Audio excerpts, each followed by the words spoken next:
저희가 계속해서 주님을 환영하는 방법이라는 주제로 함께 은혜를 나누고 있습니다.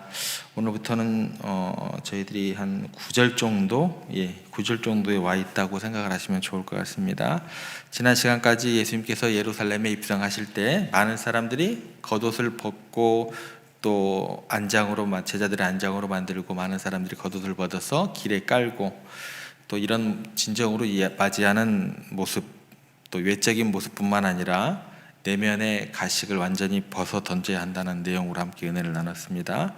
특별히 소경 바디메오가 예수님 만났을 때 겉옷을 버리고 달려간 것처럼 우리 또한 세상적인 것들 모든 것들 내려놓고 겸손한 마음으로 주님을 맞이해야 한다라는 것입니다. 그러니까 외적인 헌신과 더불어서 내면의 변화가 동반될 때 우리가 비로소 주님을 온전히 맞이할 준비를 갖추게 된다라는 것입니다. 거기에 이제 더해서 우리 가운데 나타나야 할 진정한 모습이 있습니다. 우리가 이제 외적인 것들, 내적인 것들 예배의 자리로 온전히 나와서 주님을 온전히 환영하는 모습으로 나왔을 때 진정한 예수님을 환영하는 모습으로 더욱더 나아가기 위해서 중요한 방법이 뭐냐? 이제 그게 이제 오늘 말씀해 보면 외치는 목소리 가운데 호산나 찬송하리로다. 이제 구원에 대한 외침. 진정으로 주님을 환영하는 방법은 외형적으로 내형적으로 또 갖춰진 어떤 그런 모습에 더해서 구원의 외침이 있어야 된다라는 거예요. 구원의 진정한 외침. 이 내용에 대해서 이제 오늘부터 좀 살펴보고자 합니다. 단순히 어떤 그 존재 외형적인 내형적인 것들이 합해져서 드려지는 그런 것들 말고 존재 깊은 곳에서 우리의 간절한 외침이 뭐냐는 것입니다.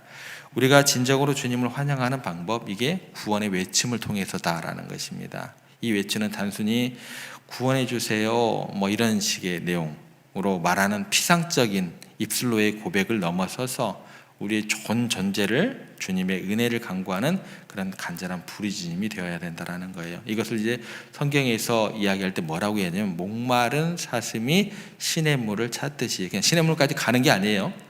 목이 말라야 돼요. 목마른 사슴이 시냇물을 찾듯 우리의 영혼 깊은 곳에서 갈망하는 외침이 있어야 된다는 거예요. 여러분, 목마른 그런 심령으로 예배의 자리로 오시고 주님을 찾으셔야 된다는 거예요. 예수님께서 이 땅에 오신 궁극적인 목적이 뭘까요? 마태복음 9장 13절 말씀에 보면 내가 의인을 부르러 온 것이 아니요 죄인을 부르러 왔노라. 죄인으로서의 그 갈급한 심령이 없으면은요 온전히 주님을 환영하는 우리들의 모습은 절대 나타나지 않습니다. 주님은 우리를 죄에서 구원하기 위해서 이 땅에 오셨고 그 구원을 완성하기 위해 십자가의 고난까지 감당하셨다라는 거예요. 그 목적에 합한 사람만이 정말 주님을 온전히 환영할 수 있다라는 거예요. 그러므로 우리가 주님을 맞이하는 가장 중요한 자세는 뭐냐면 바로 우리의 죄인됨을 겸손히 인정하고 전심으로 구원을 간구하는 거예요. 구원의 외침이 본질이 된다라는 것입니다. 우리 자신의 연약함, 부족함 깊이 깨달을 때 우리가 진정한 구원의 외침을 바랄 수 있기 때문에 그렇게 되는 것입니다. 그래서 모든 외침은 다 같은 외침이 아닌 것이 되는 것입니다. 덴마크 철학가 키에르케고르가 모든 외침이 똑같지 않다라는 이야기를 합니다. 맹목적인 외침, 환화의 위험성에 대해서 경고하면서 우리에게 깊은 깨달음을 주는 예화를 하나 들려주게 됩니다. 한 극장에서 매우 화려하고 흥미진진한 이제 쇼가 진행되고 있었습니다. 막이 끝날 때마다 잠시 불이 꺼지면 막 관객들이 기대감이 고조시키고 그렇게 되고 난 후에 다시 막이 오르면 다시 놀라운 장면들이 펼쳐지고 새로운 쇼가 이렇게 이어지는 그런 내용의 연속이었습니다. 쇼가 시간이 지날수록 더욱 자극적이고 또 흥미를 유발하는 내용으로 채워졌고 관객들은 거기에 맞춰서 더 큰 박수와 환호로 막 이렇게 열광을 하기 시작합니다. 그 순간 갑자기 극장 지배인이 무대에 나타나서 다급하고 절박한 목소리로 외칩니다. 여러분, 지금 극장에 화재가 발생했습니다. 매우 위험하오니까 질서를 지켜서 침착하게 밖으로 대피하십시오. 이렇게 소리를 쳤어요. 그랬더니 관객들이 지배인의 외침을 진지하게 받아들이지 않았습니다. 오히려 그들은요, 와, 정말 대단한 쇼다. 이제 불이 난 것처럼 연출을 하나 보다. 역시 기대를 저버리지 않는구나. 다음에는 얼마나 더 놀라운 장면을 보여주려고 그러는 걸까라고 생각하면서 더 큰 박수와 더 큰 환호성을 막 지르기 시작을 했습니다. 지배인이 이제 다급했죠. 다시 한번 더욱 간절하고 다급하게 외쳤지만 상황은 마찬가지였습니다. 그들은 눈앞에 있는 화려한 쇼에 완전히 매료되어 가지고 현실의 위험을 전혀 인식하지 못했던 것입니다. 결국 시간이 흘러서 극장 전체가 걷잡을 수 없는 불길에 휩싸였고 많은 사람이 미처 대피하지 못했고 안타까운 목숨을 잃었다는 그런 키에르케고르의 하나의 이야기입니다. 이야기. 예. 여러분, 맹목적인 태도는요, 개인적인 삶뿐만 아니라 사회 전체를 혼란하고 위험에 빠뜨릴 수 있다는 거예요. 공동체 전체를 그렇게 만들 수 있다는 것입니다. 오늘날도 마찬가지죠. 소셜 미디어를 통해서 이러한 현상들은 더욱더 심화되고 있고 유튜브나 이런 것들을 통해서 소통과 공감은 없고 그냥 피상적인 관계에 만족하면서 내면의 공허감은 더욱더 늘어가고 있고 마치 극장에 있는 관객들처럼 눈앞에 화려한 이미지 또 자극적인 콘텐츠 이런 것들에 집중한 나머지 자신의 영혼이 정말 갈망해야 될 것이 무엇인지 진정으로 우리가 무엇을 구해야 되는지 깨닫지 못하는 그런 경우를 보게 됩니다. 이러한 맹목적인 태도는요 예배의 모든 순간에 나타날 수 있습니다. 우리가 주님의 전에 와서 간절히 외치고 또 열정적으로 찬양을 부르고 방언을 하고 그 위에 어떤 훌륭하고 굉장한 일을 하는 것처럼 보일지라도 깊이 생각해 보면 이런 것들 막 화려하고 맹목적인 어떤 그런 것들에 생각하고 그 길로 잘못 가다 보면 우리가 그냥 잘못된 길로 들어서기가 쉽다라는 거예요. 여러분들이 항상 나오실 때마다 이 예배를 통해서 무엇을 부르고 무엇을 얻어야 하는지, 우리의 외침이 무엇을 향하고 있는지 정말 중요하기 때문이다라는 거예요. 단순히 쇼를 즐기는 것이 목적이 아닙니다. 이 시간 나오셔서 예배 자리 나오셔서 좋은 설교를 듣고 아름다운 찬양대의 찬양을 감상을 하고 다른 사람들의 봉사에 대해서 이렇다 저렇다 칭찬도 하고 비판도 하는 등 마치 종합예술 쇼가 진행되는 것처럼 생각하는 것이 여러분들이 예배를 드리러 나오는 목적이 아니다라는 거예요. 키에르케고르의 예화소 관객들처럼 진정한 소중한 외침을 외면한 채 겉으로 보이는 현상에만 집중하는 것은요 굉장히 위험한 일입니다. 우리의 예배는요 진정으로 하나님을 만나고 그분의 은혜를 구하는 시간이 되어야 된다는 거예요. 다시 말해서 예배는요 구원의 외침이 울려 퍼지는 거룩한 시간이 되어야 된다는 것입니다. 그래서 찬양을 부를 때, 말씀을 들을 때, 기도할 때, 심지어 조용히 묵상할 때에도 우리의 중심에는 주님 나를 불쌍히 여기소서, 나를 구원하소서라는 간절한 외침이 있어야 돼요. 그래서 이런 몸부림에 대한 어떤 하나의 인안으로 저는 강대상에 올라오면 제가 있는 힘을 다해서 저를 구원하소서, 저를 불쌍히 여기소서라는 마음을 담아서 웬만하면 1절부터 4절까지 큰 목소리로 찬양하려고 노력을 합니다. 제가 감동적인 건 뭔 줄 아세요? 새벽 예배, 새벽 기도회 같은 경우는 많이 안 나오시잖아요. 그런데 우리 장로님들, 우리 권사님들, 집사님들 앉으셔서 저보다 더 큰 목소리로 그렇게 찬양을 크게 불러주시는 것들, 그 마음들 가운데 저는 그런 생각을 해요.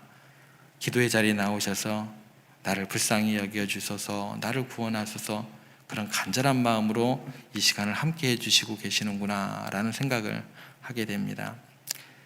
이런 마음이 없다고 한다면, 이런 외침이 없다고 한다면요 우리의 예배와 모든 기도는 겉모습만 화려하고 속이 텅 빈 그런 형식적인 행위에 불과할 뿐입니다. 마태복음 7장 21절에서 23절에서 예수님께서 이렇게 이야기를 하시죠. 나더러 주여 주여 하는 자마다 다 천국에 들어갈 것이 아니요. 예. 그래서 제가 웬만해서는 어떤 그 예배 가운데 또 기도회 가운데 주여도 웬만하면 한 번만 하고 할렐루야 이것도 잘 안 하고 그래요. 예. 외침이 중요한 게 아니고 여러분들의 그 마음, 예. 외침도 중요하겠죠. 예. 거기에 우리 애들의 귀와 마음이 뺏기지 않기 위해서 구호 같은 것도 잘 안 해요. 예. 뭐 구호 하고 싶으면 하는 거 맞죠. 매주 와가지고 성령의 능력으로 부흥하는 교회가 됩시다. 아멘 하시기 바랍니다. 뭐 그렇게 하면 얼마나 그래요.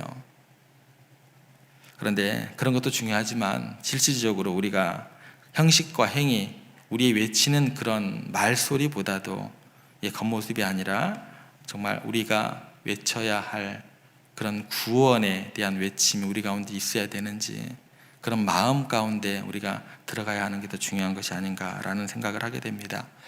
외적인 종교 행위로만 충분하지 않다라는 걸 주여 주여 하는 자마다 그 말씀 가운데 들어가 있는 우리 예수님의 분명한 메시지가 될 것 같습니다. 오늘 본문에 나오는 사람들은요, 예수님을 맞이하며 호산나 호산나 호산나 이렇게 외치게 됩니다. 이 외침은 단순한 외침이 아니라 구원의 요청이 담겨있는 외침으로 이해를 하셔야 될 것 같습니다. 중요한 것은 뭐냐면 우리 역시 이러한 간절한 마음으로 주님을 환영하고 맞이해야 한다는 거예요. 주여 나를 불쌍히 여기소서, 나를 구원하소서라는 내면의 깊은 곳에서부터 터져나오는 절규 없이는 우리가 진정한 신앙생활이라고 할 수 없습니다. 우리가 주님을 환영할 때 그 어떤 화려한 미사 여구보다도 중요한 것은 이 진정한 내면의 외침이다. 이러한 외침이 없다면 우리의 신앙은 겉으로만 번지르르한 위선적인 모습일 수밖에 없습니다. 겉으로는 훌륭한 기독교 신앙인처럼 보이지만 실제로는 하나님과 아무런 관계가 없을 수도 있다는 사실을 우리가 기억했으면 좋겠습니다. 이런 위선을 이제 예수님께서 이야기할 때 회칠한 무덤과 같다라고 이야기를 하는 것이죠. 겉은 화려하지만 속은 이렇게 악취가 풍기는 그런 모습이 될 수 있다는 것입니다. 놀이공원에서 엄마와 떨어진 아이가 있다고 한번 생각을 해보시기 바랍니다. 아이가 이제 엄마와 떨어져 있는 그런 상황 가운데 있을 때 그 아이에게 다가오는 어떤 그런 마음의 움직임은 두려움, 불안 이런 거겠죠. 여기에 휩싸여서 엄마를 찾으면서 울부짖기 시작하겠죠. 그러면서 엄마 엄마 갈수록 그 외침은 커지겠죠. 그 두려움과 또 그 불안에 휩싸여서 엄마 엄마 그 울음소리가 주변 사람들의 마음을 아프게 하기도 하고 누군가 아이를 도와서 엄마를 찾아주어야겠다는 생각을 하게 만들게 될 것입니다. 결과적으로는 아이의 간절한 울음 덕분에 결국 엄마를 찾게 될 것이고 아이는 안도하며 엄마 품에 안기게 될 것입니다. 이 이야기가요, 우리가 하나님과의 관계에서 얼마나 연약하고 의존적인 존재인지를 좀 이야기를 해주는 것 같습니다. 죄로 인해서 하나님과 멀어진 우리는요, 마치 엄마를 잃어버린 아이와 같다라는 거예요. 그 가운데 우리가 어떤 외침을 해야 되냐는 거예요. 예배에 나올 때마다 화려한 퍼포먼스를 기대하시고 오십니까? 찬양대에 완벽한 화음이 들어간 찬양을 원하십니까? 우리의 두려움과 불안 속에서 방황하며 있는 우리의 그 내면 깊은 곳의 외침을 제대로 파악하면서 하나님의 사랑과 은혜를 갈망하면서 그 은혜를 또 사랑을 우리가 외치고 구하고 기도하는 우리들의 예배 또 모든 신앙생활이 되었으면 좋겠다는 이야기를 전해드리고 싶습니다. 모든 상황 속에서 우리는 기리는 아이처럼 하나님을 향한 그런 간절한 울부짖음이 있었으면 좋겠습니다. 하나님 저를 도와주세요. 저를 구원해 주세요. 이런 간절한 외침은 하나님의 관계를 온전히 회복하게 만들고 그분의 사랑 안에 안식을 누리게 하는 통로가 될 줄로 믿습니다. 오늘 우리가 좀 분위기가 바뀌었습니다. 주님을 환영하는 방법 중에 구원의 외침에 대한 내용으로 넘어왔습니다. 호산나 호산나 그 구절을 가지고 우리 가운데 맹목적인 환호가 아닌 진정한 구원을 갈망하는 간절한 외침, 주여 나를 불쌍히 여기소서 나를 구원하소서라는 절규가 우리의 삶과 예배 가운데 회복되기를 간절히 소망합니다. 이러한 간절한 외침이 있을 때 우리는 비로소 주님을 우리 가운데 모시게 될 것이고 우리의 예배는 정말 살아있는 예배가 될 것이고 변화를 가져오는 예배가 될 것입니다. 다음 시간에는 호산나라는 그 단어를 가지고 이 참된 의미가 뭔지 더 좀 자세히 살펴보겠습니다. 오늘 주신 말씀을 생각하시면서 우리 삶 속에서 오늘 하루 구원의 외침이 울려 퍼지도록 그렇게 겸비하는 마음으로 갈급한 심령으로 목마른 사슴이 시냇물을 찾기에 갈급함 같이 그런 주님의 갈급함을 마음을 가지고 나아가는 우리 모두가 되기를 주님의 이름으로 부탁을 드립니다.